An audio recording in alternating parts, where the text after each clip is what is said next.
দুনিয়ার লোভ, দুনিয়ার নেশা বাড়ানোর প্রতিযোগিতা, আরো গাড়ি, আরো বাড়ি, আরো বিল্ডিং, আরো দালান, আরো জায়গা, আরো জমি, আরো ক্ষেত, আরো ফসল, আরো নেতাগিরি, আরো মাতব্বরি, আরো অহংকার, জি ফুত, এই নিয়ে বাড়াবাড়ি।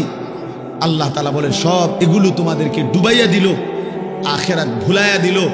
হাত্তা জুরতুমুল মাকাবির, এভাবেই একদিন কবরেই পৌঁছে গেলাম। একদিন তো কবরেই পৌঁছে গেলা।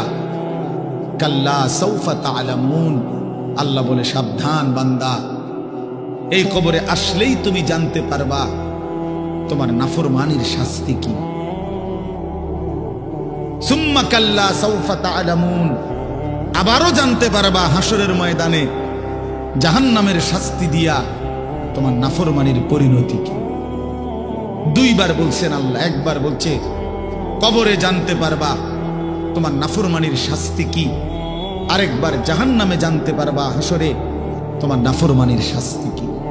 সামান্য কয়টা বুট বেচতে বেচতে বেচারা এক ওয়াক্ত নামাজ পড়ে না, কদ্দুর চা বেচে, দুইটা বন বেচে, বেচারা এক ওয়াক্ত নামাজ পড়ে না।